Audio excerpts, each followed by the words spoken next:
como moderador es un alto placer para la mesa del Observatorio para la Calidad Republicana y la UNSA presentar a Federico Storani.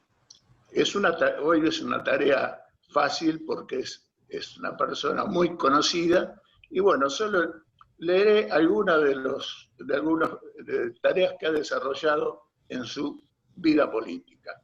Fue diputado nacional del 83 al 91 y del 93 al 99, ministro del Interior de 1999 a 2001.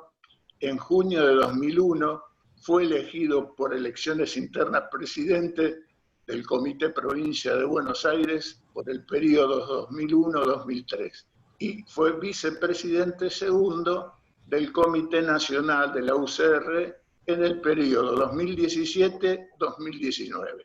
Hoy nos va a hablar sobre influencias políticas, económicas y sociales de las pandemias. Bueno, Freddy, cuando gustes y bienvenido. Bueno, muchísimas gracias por esta invitación. Es para mí un enorme placer y honor poder compartir con ustedes. Yo les propongo lo siguiente, voy a hacer una introducción y después, a los efectos de hacer más dinámico y llevadero, acepto reflexiones, preguntas que se quieran hacer para profundizar alguno de estos tópicos u otros. Teniendo en cuenta que ya estuvo mi queridísimo amigo Angelito Tello exponiéndome, voy un poco a saltear algunas etapas que tenía pensadas, porque él es un experto en los escenarios internacionales. Solamente voy a recurrir a un tema que es casi de lugar común, de decir que todavía la pandemia está en pleno desarrollo. Por lo tanto, se conocen algunas de las consecuencias y efectos que la misma va a tener desde todo punto de vista, pero todavía predomina una fuerte incertidumbre en todos también los aspectos, en los políticos, en los sociales y económicos. Para ir de mayor a menor, diría, recurriendo un poco a la historia, que todas las pestes, y está bien la cita de Albert Camus con su famosa y célebre obra La peste, porque en realidad las pestes siempre, o las pandemias, han traído cambios de mayor o de menor profundidad, pero todas las veces que se han producido de manera global trajeron consecuencias políticas, económicas y sociales. De las que se tienen registros más antiguos son aquellas que se produjeron con la viruela en las guerras del Peloponeso, que enfrentaron las dos principales ciudades del mundo helénico, como Esparta y Atenas, y el sitio que sufrió esta última. Más acá en el tiempo, la llamada peste antonina, que algunos historiadores dicen que cuando se propagó a Egipto, produjo la aceleración de la caída del Imperio Romano de Occidente. Más adelante, la llamada de peste Justiniano, que produjo también un golpe durísimo al Imperio Bizantino. Tanto es así que con el debilitamiento de la población de Constantinopla, del Imperio de Justiniano Bizantino y su papel preponderante que tenía Teodora de Bizancio, eso también produjo que se saltara de la antigüedad a la Edad Media europea, con la consolidación de los reinos bárbaros. Y más adelante, con la llamada peste negra, me detengo muy especialmente en esta, en la peste negra, de 1347 a 1351, fue la que tuvo las consecuencias desde el punto de vista global más importantes. ¿Y por qué? Porque allí sí se puede decir que produjo un cambio en el sistema de producción.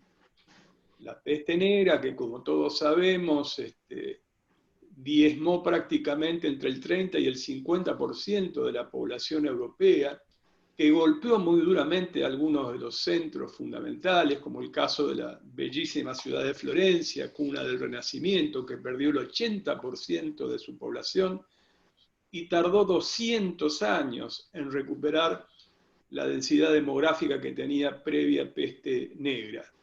Pero la peste negra también exhibió un cambio desde el punto de vista económico muy fuerte, que fue la declinación del contrato de vasallaje y la servidumbre, para dar lugar con una valorización de la ciencia, del criterio utilitario de las ciencias, a las incipientes formas de producción capitalista. Por lo tanto, se podría decir que allí hay una bisagra. Por supuesto que allí afloraron en ese momento todas las cosas que son denominadores comunes de todas las pestes, como por ejemplo las teorías conspirativas, las persecuciones, la búsqueda de chivos expiatorios. Pero poco como la peste negra, porque la peste negra acusó en buena medida por intereses que buscaban un chivo expiatorio, cuando se había diezmado fuertemente la capacidad laboral de la servidumbre, y por lo tanto se encarecía la mano de obra a las colectividades judías y a las comunidades judías. Prueba de ello es que, irónicamente, incluso el famoso 14 de febrero de 1449, día de San Valentín para nosotros, es cuando se produjo esa quema de miles de judíos en el cementerio de la ciudad de Estrasburgo. Pero antes se había producido también una purga en Toulon y también la toma y saqueo de los barrios judíos y la extensión a otras zonas como Burgos, Barcelona, etcétera, etcétera. Más adelante podemos citar a la peste de 1520, cuando los españoles llegan a América, que diezmó prácticamente a la población originaria y le facilitó la conquista y también la imposición, lo que le dio un cierto aire a las potencias coloniales predominantes en ese momento, a España y Portugal, con instituciones propiamente de la servidumbre, como era la mita, el yanaconazgo, la encomienda de la época feudal. Y más recientemente, quiero hacer un breve pantallazo, la mal llamada gripe española. Mal llamada porque en realidad la gripe española, que se produce en las postrimerías de la finalización de la Primera Guerra Mundial del año 1914 al año 1918, conjugó dos terribles males.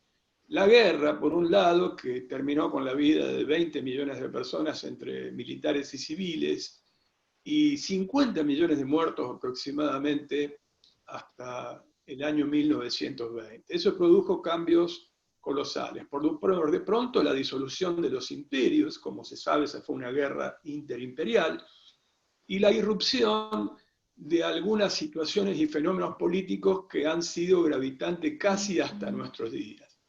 Entre otras cosas, la revolución bolchevique del año 1917, la efímera aparición y frustración de la República de Weimar, que lamentablemente fue una experiencia frustrada, como así también el nacimiento de los llamados movimientos nacionales, que tenían epicentro fundamentalmente en la Italia de posguerra, con Benito Mussolini, con el fascismo, la Alemania también de posguerra, después del Tratado de Versalles, con Adolfo Hitler y el nacionalsocialismo, José Antonio Primo de Rivera con el falangismo en España, Oliveira Salazar en Portugal, etc.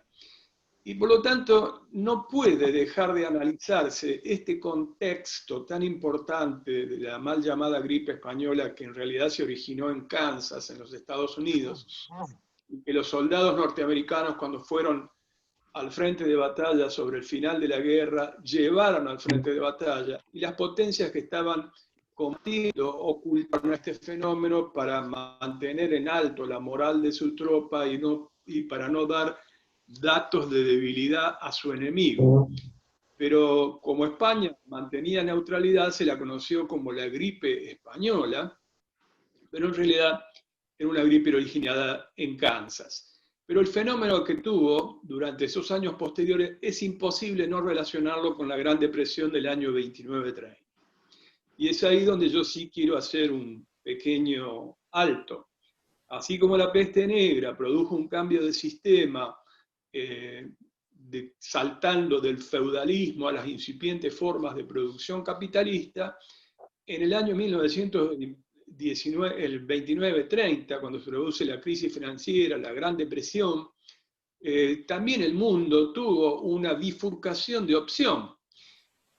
Algunos tomaron por los llamados movimientos nacionales que antes describí, que fueron el germen de cultivo a la posibilidad de lo que posteriormente se dio e irrumpió con la Segunda Guerra Mundial, y otros tuvieron el camino de la profundización de un Estado democrático con lo que fue el nuevo trato, el New Deal, fundamentalmente encabezado en los Estados Unidos por el presidente de Estados Unidos, Franklin Delano Roosevelt, que aplicó políticas que van a cambiar completamente la tónica de las décadas posteriores desde el punto de vista económico, que fundamentalmente fueron las políticas de corte keynesiano, es decir, mucho más intervencionistas, proactivas, que permitieron un nivel de desarrollo sumamente avanzado y un rol preponderante para lo que se comenzaba a erigir como la primera potencia del mundo.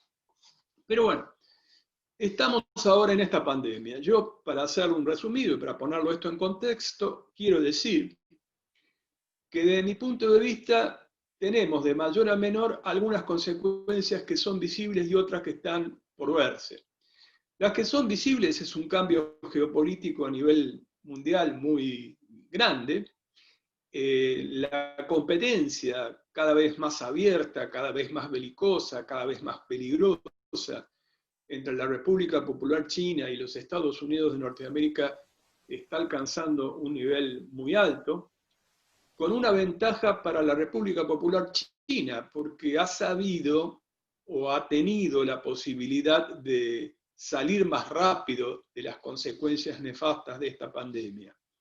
Si bien la epidemia se originó en la ciudad de Wuhan, en la provincia de Hubei, en China, tal vez el sistema político chino le permitió actuar de una manera eficaz, no hago juicio de valor sobre cuál es el régimen chino, sino de la eficacia de poder actuar de esa manera.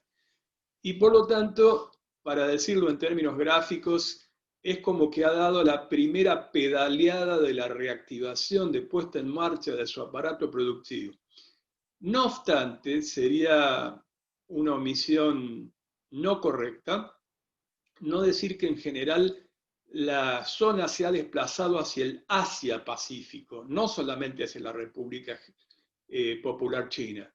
También está el papel de Corea del Sur, que tiene un régimen político diferente, como todos sabemos, y algunas otras naciones sumamente pujantes, como Singapur, como Taiwán, como incluso Vietnam, que a pesar de haber tenido las consecuencias de lo que fue la durísima guerra en Indochina, sin embargo, hoy comienza también a aparecer. Por lo tanto, lo que se da es como el final de una etapa nada menos que de 350 años de predominio, sin duda alguna, de Occidente, durante un tiempo prolongado del Reino Unido de Gran Bretaña e Irlanda del Norte, y posteriormente tomó la posta Estados Unidos de Norteamérica. Y sobre todo, lo que pone en cuestionamiento no es tal vez el sistema de producción capitalista, aquí hago una diferencia, no es que yo esté planteando de que acá se acaba el capitalismo, como algunos han teorizado, sino que creo que lo que sí se busca es una forma de terminar con la dictadura puramente del mercado hiperindividualista, es decir, del llamado neoliberalismo, que son aquellas políticas fundamentalmente que fueron aconsejadas por el llamado consenso de Washington, entre otras cosas, con una privatización de las empresas del Estado salvaje, que disminuyó la capacidad de los Estados nacionales, y con una precarización laboral que todos nosotros hemos padecido, en particular en la etapa del gobierno de Menem en la República Argentina. Por lo tanto, yo diría que estos últimos 40 años, donde hay que introducir también un nuevo factor muy importante, como es que ha habido una política extractivista no regulada, salvaje, que ha afectado fuertemente el medio ambiente, es decir, nuestra naturaleza, nuestra segunda naturaleza, como bien lo llama David Harvey, que plantea que nuestra segunda naturaleza es lo que nosotros hemos construido.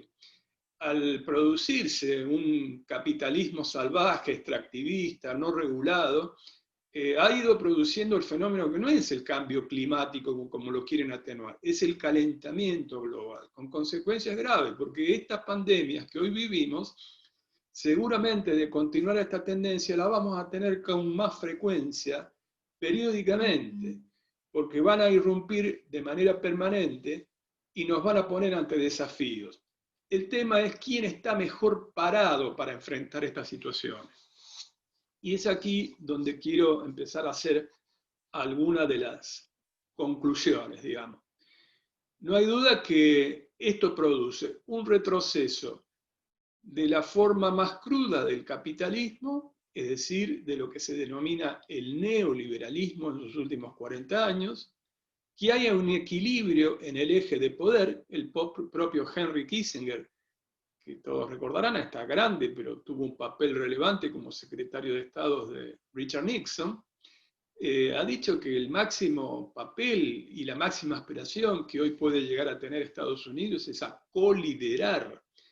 El tema es que cuando existen liderazgos tan complejos, yo diría mesiánicos, se vuelven extremadamente peligrosos, como el de Donald Trump, por ejemplo, o como el de Jair Bolsonaro. Ya si después nos detenemos un poquito en el análisis de las teorías conspirativas que también están al orden del día. Pero me quiero detener fundamentalmente en estos aspectos políticos. Hay un desplazamiento del centro, va a haber un cierto equilibrio. La unipolaridad militar no alcanza, es muy onerosa, es ineficiente, porque existe una mayor multipolaridad económica y un mayor equilibrio geopolítico en el mundo que se ha acelerado como consecuencia de esta pandemia.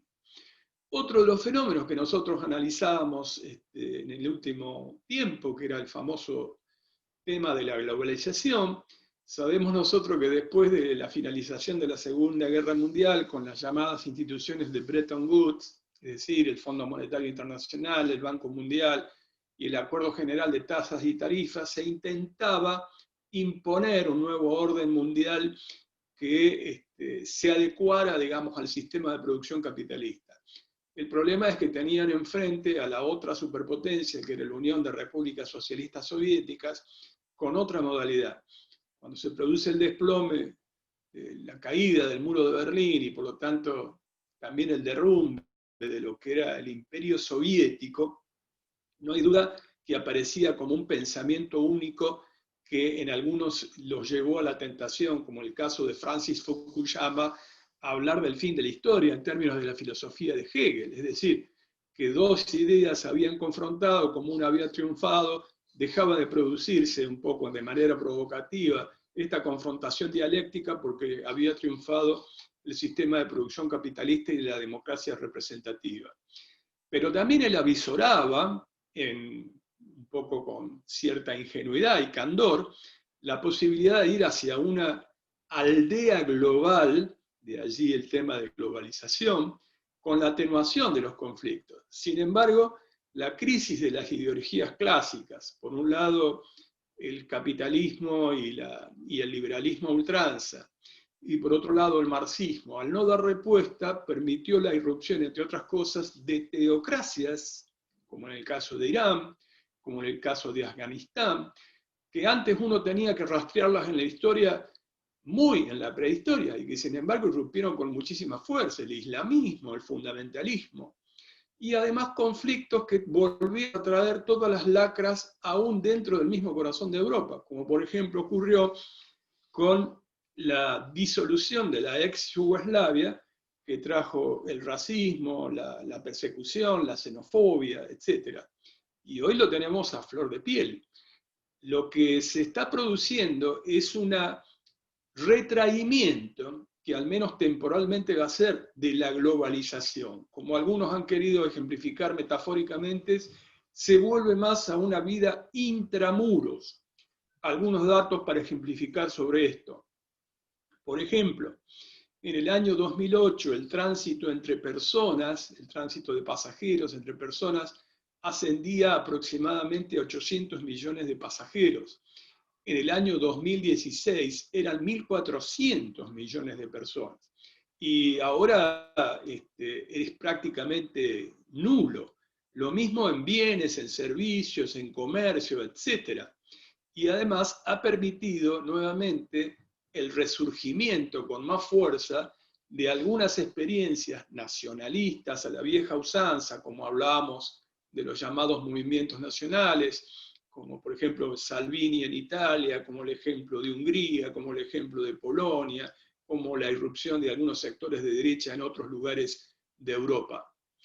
Y sin duda alguna, un equilibrio de poder mundial que, si bien aparentemente podría ser beneficioso, también por lo menos coyunturalmente es de una alta incertidumbre y peligroso.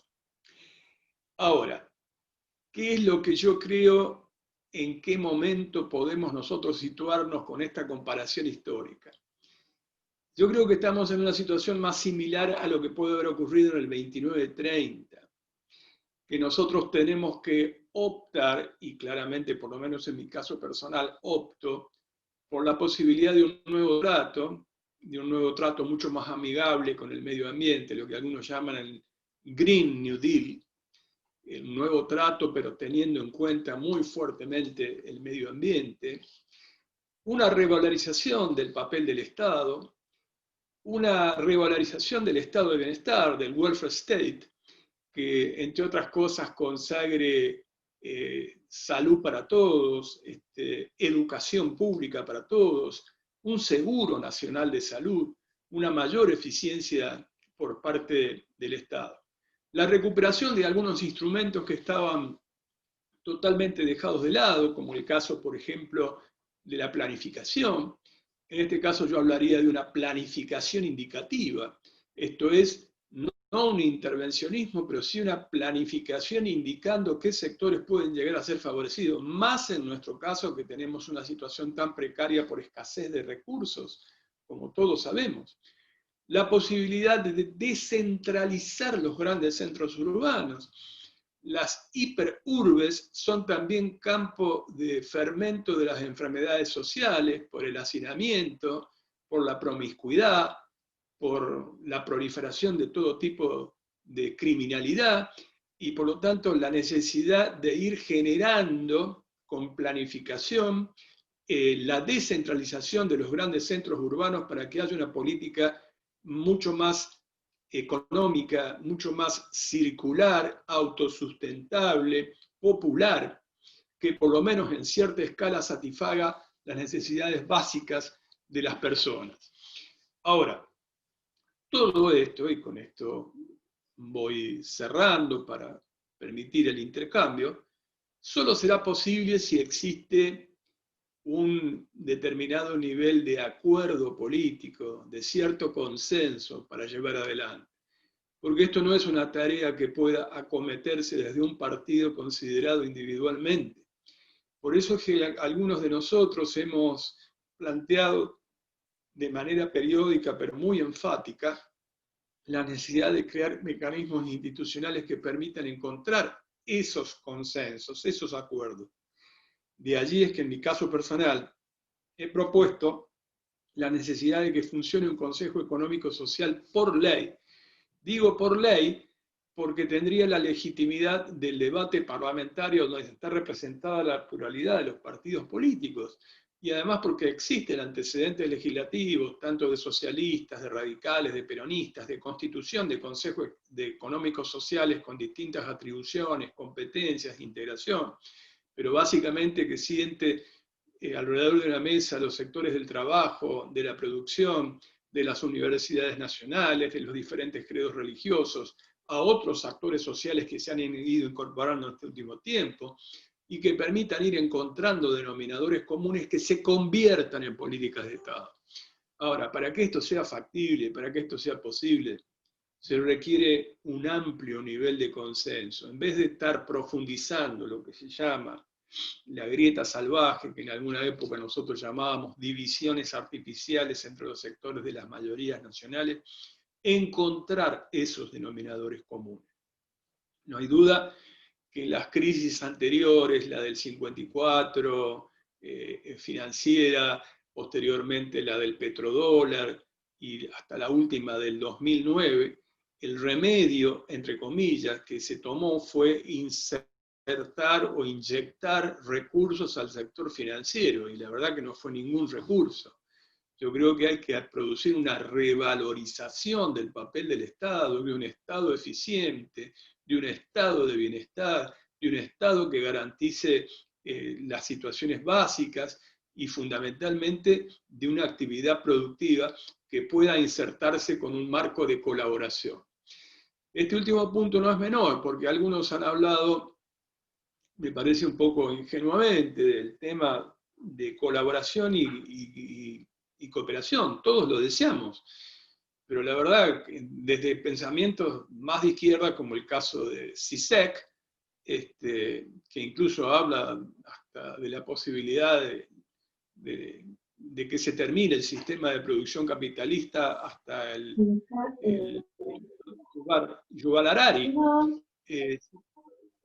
Sin embargo, no creo yo que esto sea factible si no es a partir de estados nacionales, democráticos, fuertemente pluralistas, que puedan establecer ciertas políticas de complementariedad y de colaboración. Por lo tanto, le sigo atribuyendo a la categoría del Estado-Nación una importancia sumamente importante, más a tono con lo que dicen algunos pensadores españoles, que el propio Pedro Sánchez, por ejemplo, ha llegado a comparar la situación histórica que hoy estamos viviendo con la salida del franquismo. Por eso habla de nuevos pactos de la Moncloa. Y hasta el propio Macron en Francia ha llegado a decir de que tiene que reinventarse la política y Francia tiene que hacerse mucho más autosuficiente. Porque la cuestión de la globalización también puso en la superficie las peores lacras de la competencia. Por ejemplo, cuando al principio de la epidemia, cuando sorprendió a los países europeos, competían por respiradores de manera salvaje, con un capitalismo salvaje, y eso llevó a muchos a reformular la necesidad de cierto grado de autosuficiencia, a los efectos de no tener los grados de dependencia que se manifestaron posteriormente ante una grave crisis como la actualmente tenemos.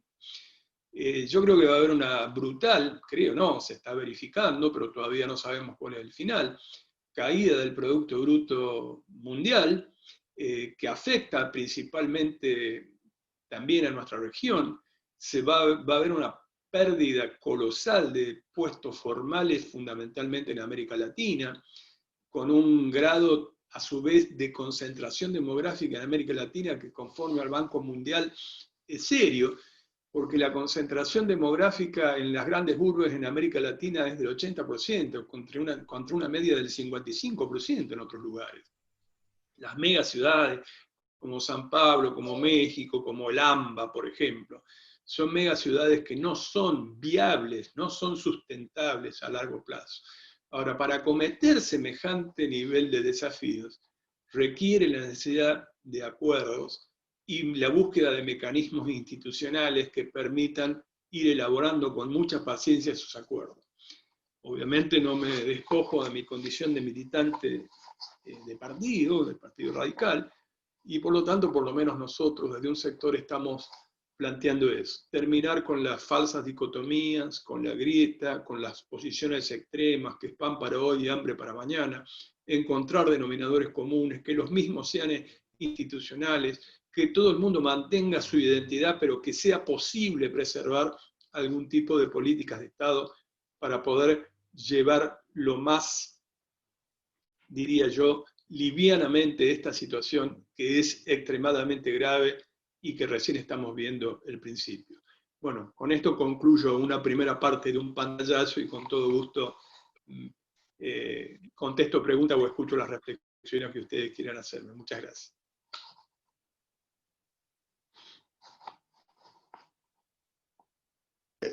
Hemos rogado a los concurrentes si nos pueden hacer las preguntas por el chat, que las vamos a trasladar todas.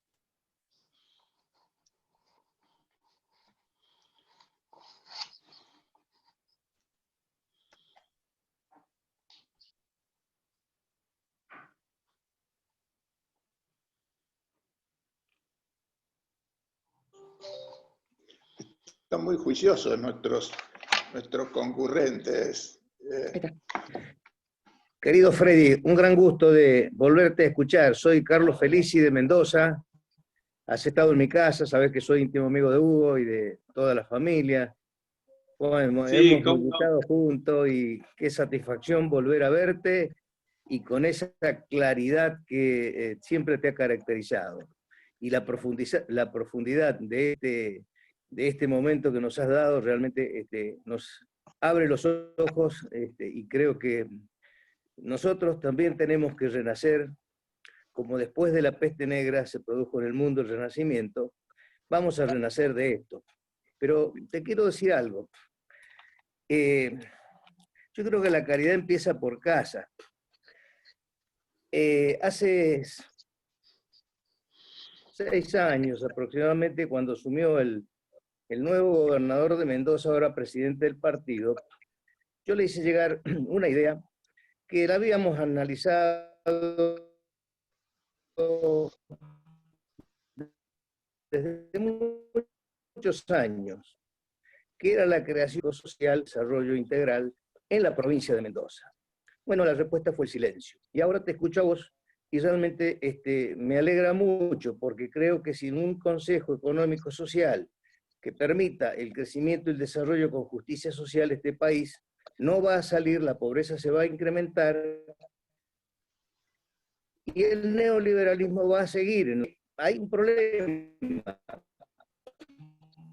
y es que a nosotros, en nuestras entrañas, radical tiene casi desaparecido su ADN, sus orígenes, sus líderes, su religión, sus principios, sus valores.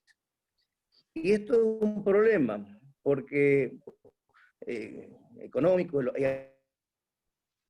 acuerdos, pero es fundamental también tener liderazgos políticos en los partidos y que sean claramente partidos que se identifiquen con lo que históricamente fueron el partido desde hace un tiempo, y yo creo que tenemos que encontrar primero el rumbo adentro para luego salir afuera y tratar de lograr esto que vos has planteado con tanta claridad, que es una necesidad hasta de salvación propia de la nación y de las futuras generaciones. Te quiero plantear esto, sé cuál es tu posicionamiento, tu pensamiento, pero me parece que tenemos que renacer políticamente en la Unión Cívica Radical.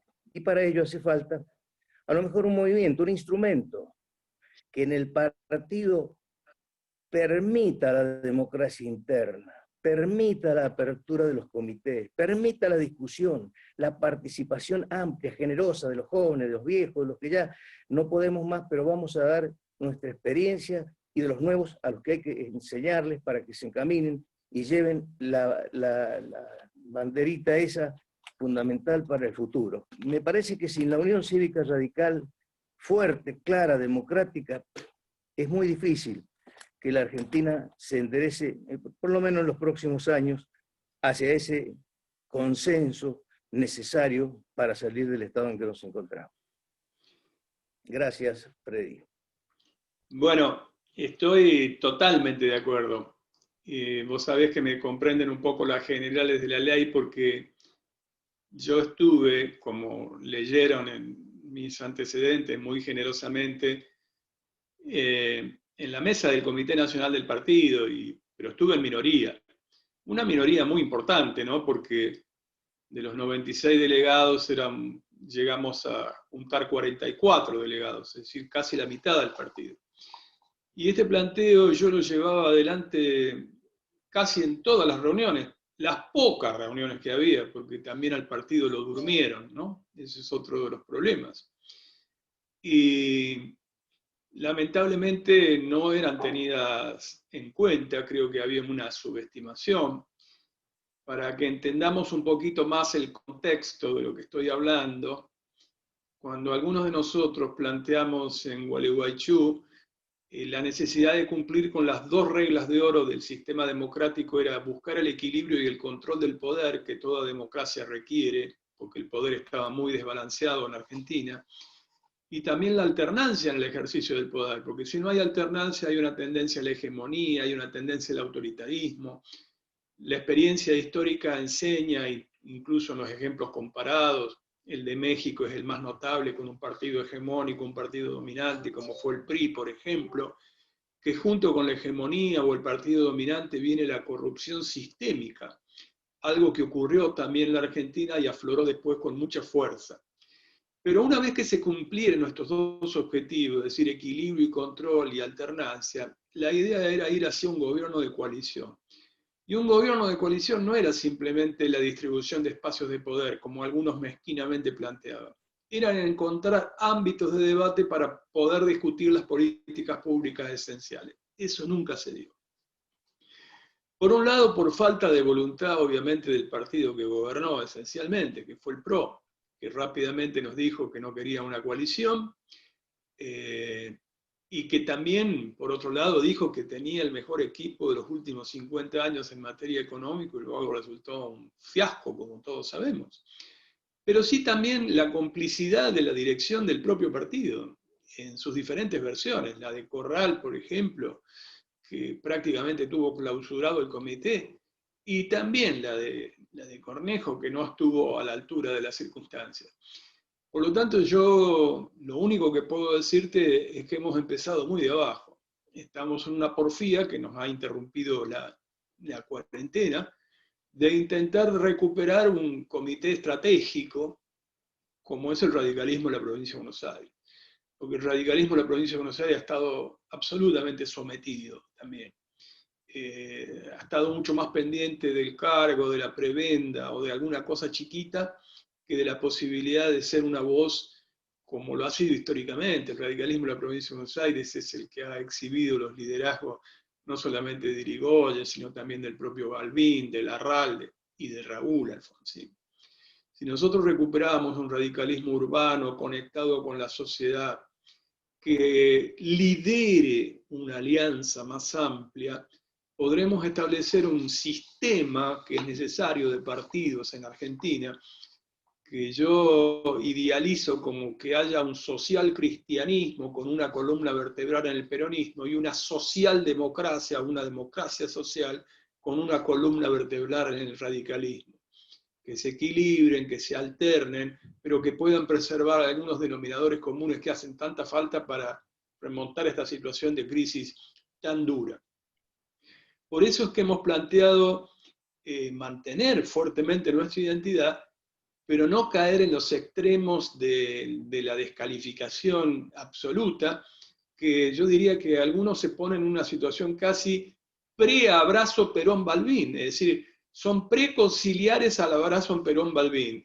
Aquel gesto de Balbín, del abrazo con Perón, intentó echar las bases de la unidad nacional que después recogió el propio Alfonsín.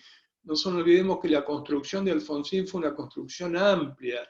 En su gabinete no solamente lo tuvo a Labaña, lo tuvo también a Robledo, intentó que Luder integrara la Corte Suprema de Justicia de la Nación, tuvo sectores del desarrollismo como Vítolo, tuvo sectores del socialismo como Simón Lázara, como Rubinstein, etc.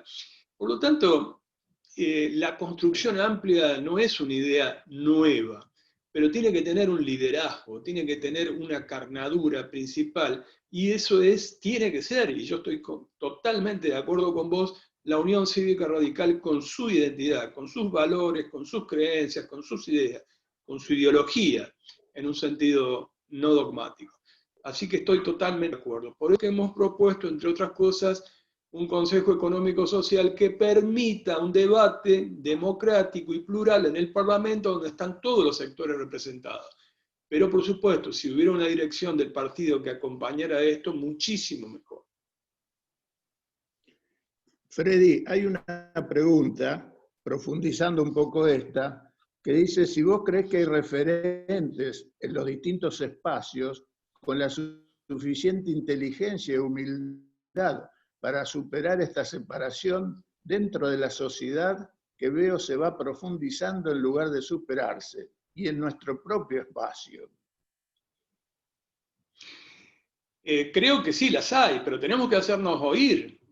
Recién estamos coincidiendo en estas cosas, porque si no se va a posiciones extremas, para no sacarme la responsabilidad, digamos. Yo ejemplifico, si nosotros dejamos que lo que predomine es un pensamiento tipo Bullrich, tipo Iglesias, o el propio Macri, o del otro lado un planteo vamos por todo, etcétera, etcétera, yo creo que estamos en el peor de los mundos.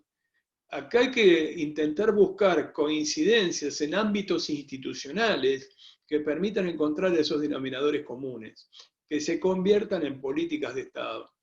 Yo creo que nosotros somos clara mayoría, pero las manifestaciones que yo he visto en el último tiempo son de una profundización de lo que hoy se conoce como la grieta.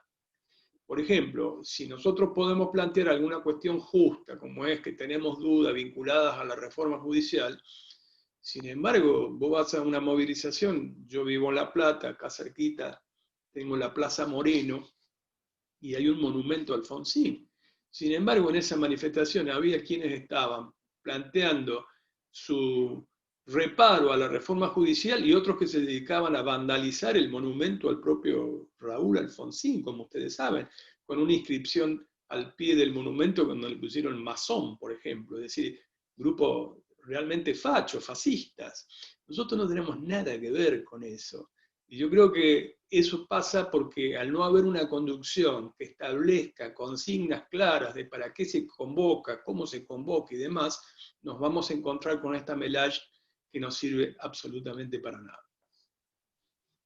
Bueno, hay muchas felicitaciones para vos por tu claridad de exposición. Y hay alguien que pregunta, que quedaste en hacer una referencia sobre Brasil y Bolsonaro. ¿Cómo ves a nuestro país en el marco de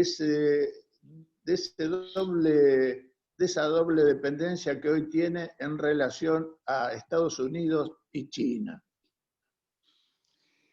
Bueno, sí. Primero porque Brasil es nuestro principal socio en una de las políticas de Estado que felizmente hasta ahora han tenido continuidad, a pesar de las subas y las bajas, que fue inaugurada por el propio Raúl Alfonsín, que es la creación del Mercosur, y es nuestro principal socio comercial en la región.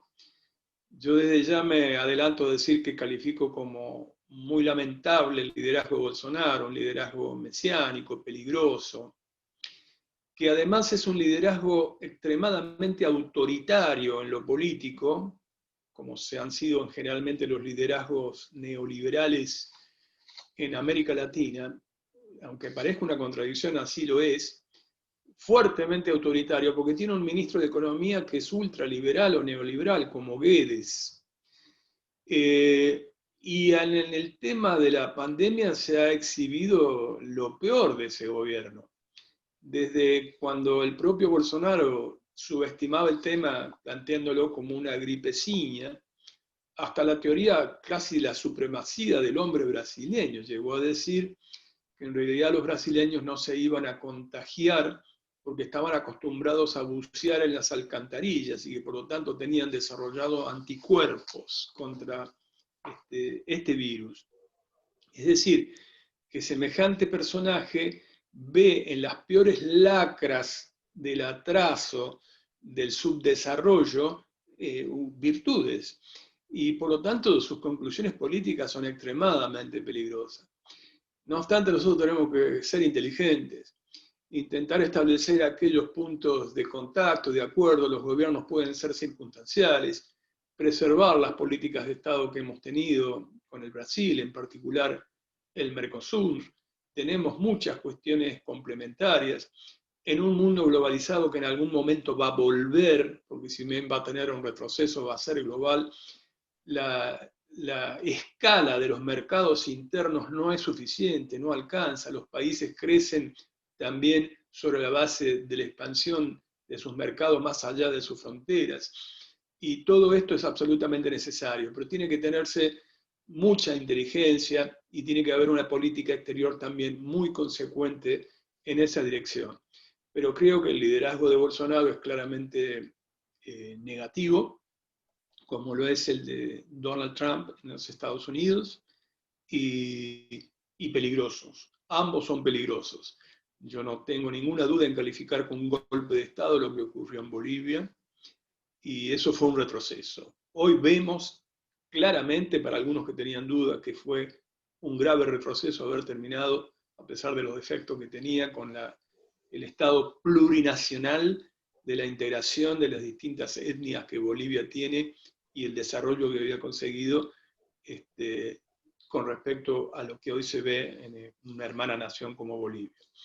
Y el ejemplo que nos ponían muchas veces de que teníamos que mirar a Chile porque era el ejemplo del que hacía los deberes del neoliberalismo y demás, mucho antes de la pandemia la mecha se encendió por el boleto de metro, de subterráneo, y sacó a la superficie las peores carencias de esa sociedad. El tema de la educación, el tema de las pensiones, el tema de las jubilaciones, el tema del régimen laboral. Nosotros todavía vivimos de prestado de lo que fue en alguna época la memoria de un estado de bienestar que tuvimos, pero estamos en un proceso de decadencia, nos estamos gastando esa memoria.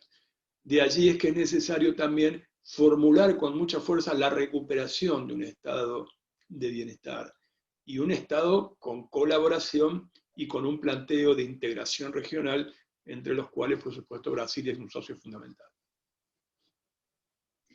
Bueno, acá le dan una vuelta de tuerca a un tema que tocaste en tu desarrollo.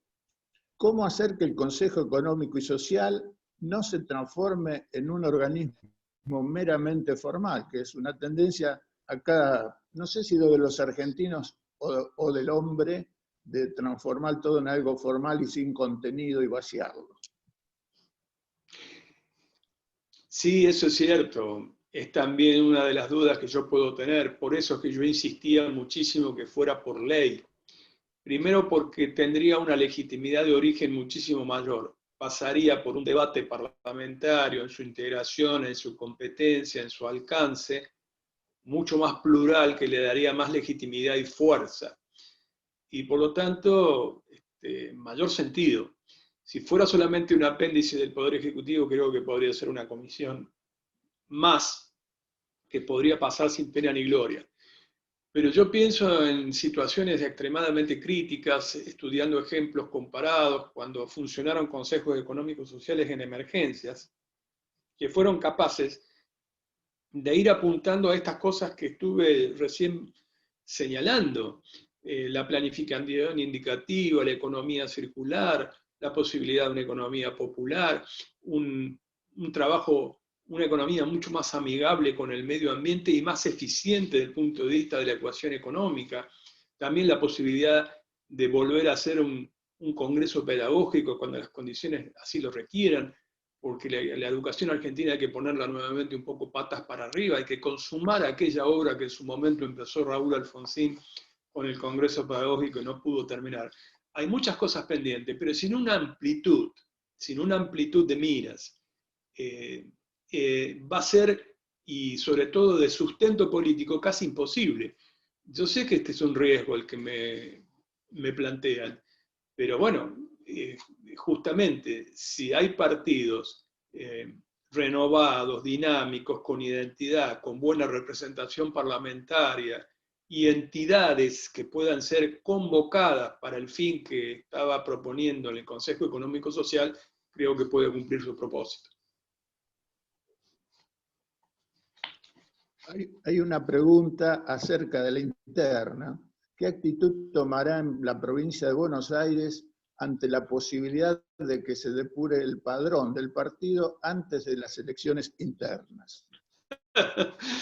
Bueno, eso es de muy de actualidad porque hace un par de días, no, ayer, o anteayer, hubo un plenario del Comité de Provincia que no tiene mejor cosa que querer expulsar a 900 radicales. Y en realidad el motivo de que los quieren expulsar es porque en su momento integraron listas de otros partidos porque, entre otras cosas, no se cumplió con la ley que está vigente, que es la ley de las PASO, de las primarias abiertas, simultáneas, obligatorias, para ponerlo blanco sobre negro.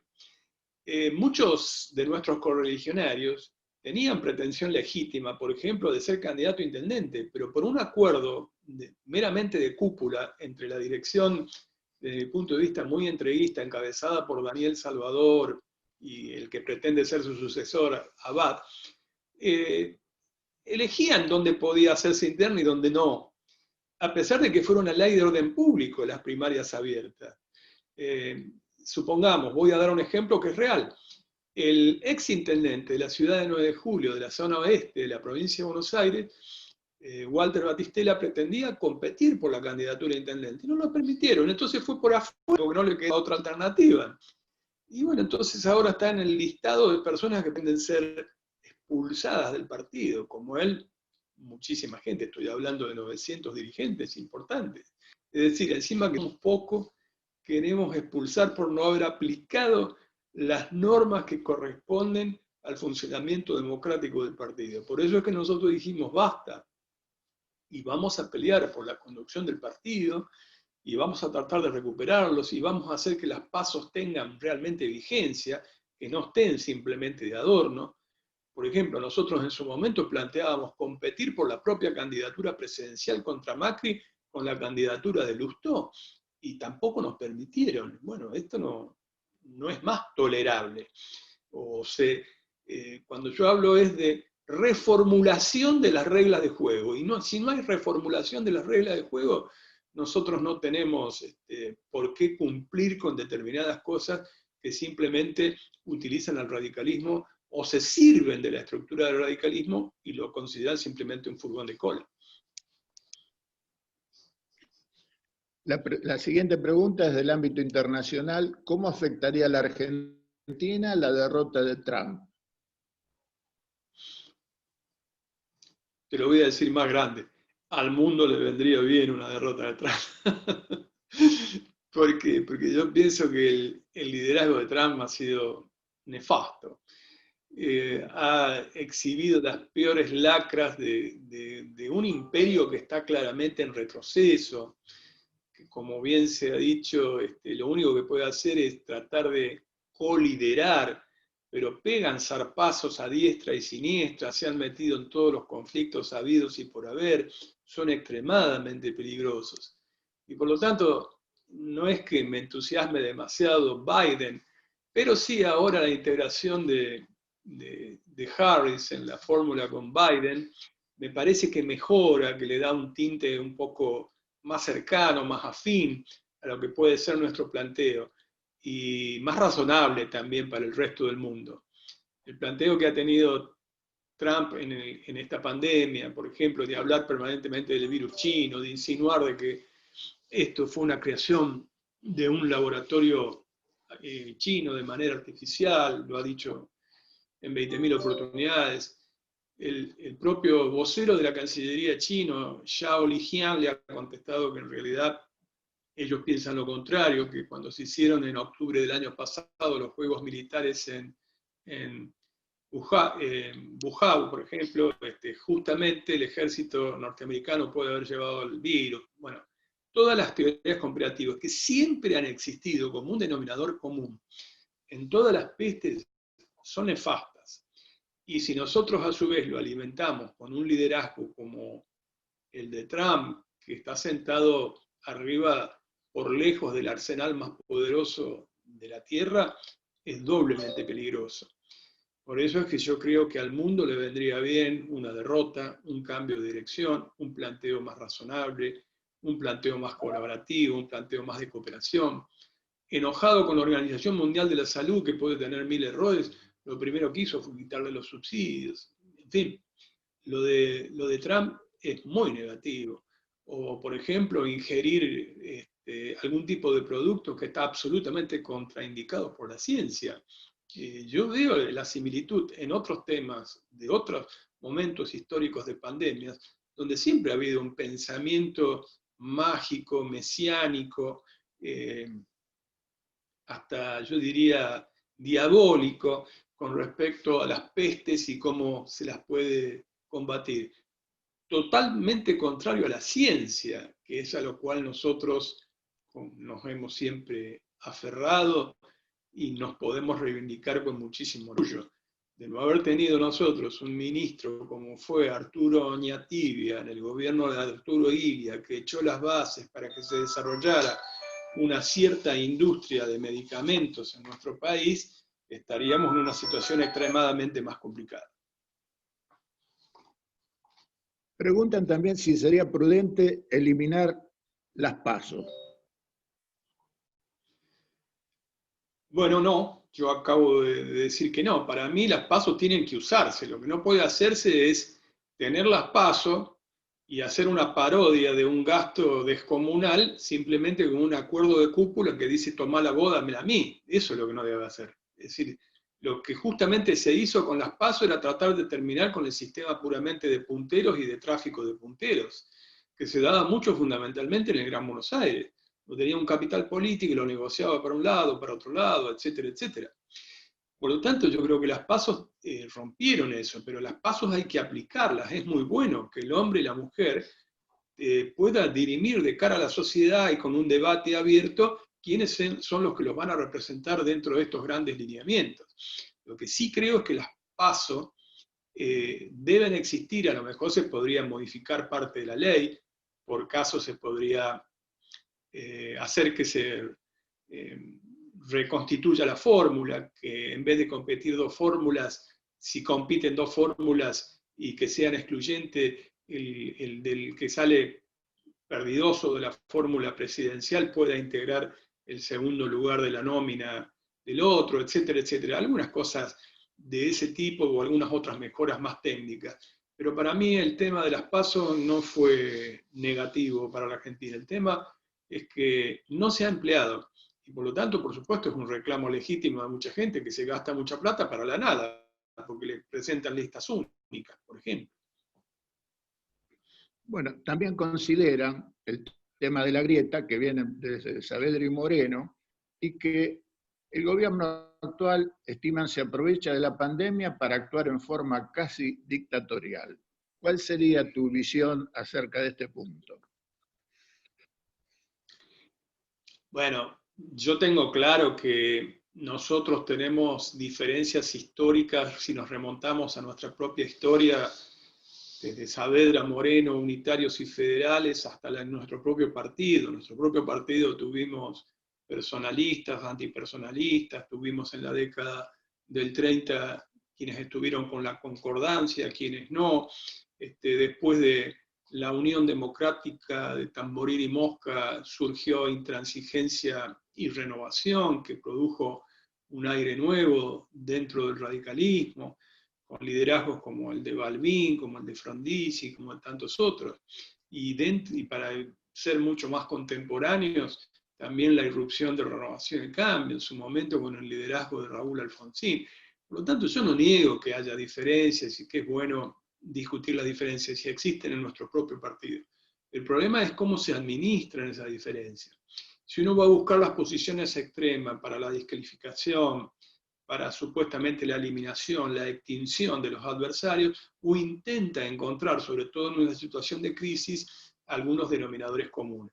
Está claro que al gobierno hay que ponerle límites. Ahora, se le va a poner límites si uno tiene un partido fuerte, amplio, con capacidad de convocatoria que equilibre y controle. No simplemente se hace gestos antisonantes de descalificación permanente como estableciendo una guerra. Para mí el tema del equilibrio y el control es el principal tema del funcionamiento republicano al cual tanto se alude. Porque después yo puedo tener la mejor ley del mundo y de hecho podemos tener leyes muy buenas, pero no se cumplen. Porque si no hay un equilibrio político, no hay ley que se cumpla. Pues hay dos preguntas que se engarzan. Una es el futuro del radicalismo frente a Juntos por el Cambio está casi terminado. Y también engarza con otra pregunta, dice, ¿de qué manera se puede salir de la alianza con el PRO? Lo dije un poco en mi respuesta, lo insinué. Yo dije, utilicé una palabra deliberada porque la palabra ruptura es fea y suena fea en este momento para la sociedad. Pero sí hablé de reformular. Si no hay una reformulación muy clara en estas reglas de juego, fundamentalmente poniendo por delante lo que hay que poner, que son nuestras ideas, nuestros valores, nuestras creencias, en eso no podemos transigir, en eso somos intransigentes, en nuestras ideas, en nuestros valores y en nuestras creencias. Si no hay esa afinidad, nosotros no podemos quedar atados a un proyecto conservador, eso está clarísimo. Por eso yo planteo que el radicalismo lidere, para lo cual el radicalismo tiene que renovarse y dar un paso hacia adelante, hacia liderar de cara a la sociedad, y buscar una ampliación de la base de sustentación con otros sectores afines, el socialismo, por ejemplo, y otros sectores. Alfonsín no tuvo problema en integrar a sectores conservadores, pero lideraba realmente el radicalismo. Voy a dar un ejemplo. Ruth Monjardín venía de Udelpa, de Luján, del Partido Conservador, pero bueno, estaba clarísimo que no incidía desde el punto de vista ideológico. Bueno, nosotros aspiramos a que el radicalismo vuelva a recuperar ese liderazgo. Claro, y hay, digamos, un afinamiento sobre un tema que ya vos trataste. Dice, la conveniencia de las PASO, ¿lo haces para dirimir dentro del partido o dentro de la actual alianza partidaria vigente? No, sirve para todos, sirve para todos. Porque yo creo que cuando hay mayor oferta electoral de cara a la sociedad, promoviendo un debate de cara a la sociedad, primero rompe un poco eso que era lo cautivo de las estructuras que en su momento se llamaban de los punteros, que ya nadie habla de los punteros, pero en su momento fueron un problema. Por ejemplo, se arreglaba un puntero peronista con un puntero radical en La Matanza y traficaban uno para el otro, tenían un capital político, pero después el radicalismo sacaba la mitad de los votos de lo que sacaba en la interna. Eso era una tergiversación absoluta. Eso se terminó con las PASO, cuando las PASO se aplicaron. Porque al no tener que estar afiliado y cada persona votar por el partido o los candidatos que quiere, fue una superación. Bueno, yo quiero volver a ese espíritu, que fue el espíritu inicial de las primarias abiertas. Y es para todos. El que no lo aplique va a ser castigado. De hecho, yo creo que el propio Cambiemos fue castigado en este último tiempo. Dijeron, no, hay un liderazgo. El liderazgo de Macri. Muchos de nosotros no lo reconocíamos como tal. Pero bueno, fue castigado después. Después jugaron a la polarización o muerte. Ustedes se acuerdan. Le corrieron la dama de la polarización, le pusieron otro, como fue Alberto Fernández. Alberto Fernández perforó ese techo hacia los gobernadores que no eran kirchneristas, y ese terminó siendo el resultado electoral. Por lo tanto, yo creo que hay que ser lo suficientemente inteligente para que estos instrumentos que realmente están ya sean realmente aplicados y no se los soslayen. Bueno, Freddy, se van terminando las preguntas. ¿Algún corolario final que nos quieras dar alguna indicación, alguna reflexión tuya para darle un broche de oro a tu tan hermosa charla? Bueno, no sé si un broche de oro, pero por lo menos intento hacer un aporte, una contribución, simplemente agradecerles y decirles que nosotros estamos en este planteo, lo estamos haciendo con mucha intensidad. Antes de que comenzara la cuarentena yo estaba recorriendo fuertemente todo el territorio de la provincia de Buenos Aires, había estado en la 4ª sección en Chacabuco, tenía una invitación del intendente de Lobería para ir a la 5ª sección, etc. No veo estoy como en los partidores, como para alargar esa carrera inmediatamente, porque por supuesto esto me encanta que podamos hacerlo, pero yo soy un tipo mucho más de terreno, de las charlas presenciales, así nos hemos formado y es lo que quiero. Y sepan que esta es la intención nuestra, que no estamos buscando un cargo, ni ninguna cosita. Queremos que el radicalismo nuevamente se ponga de pie, lidere una alternativa política con un pensamiento socialdemócrata, progresista, que nosotros no somos un partido conservador y que allí están puesta toda nuestra esperanza.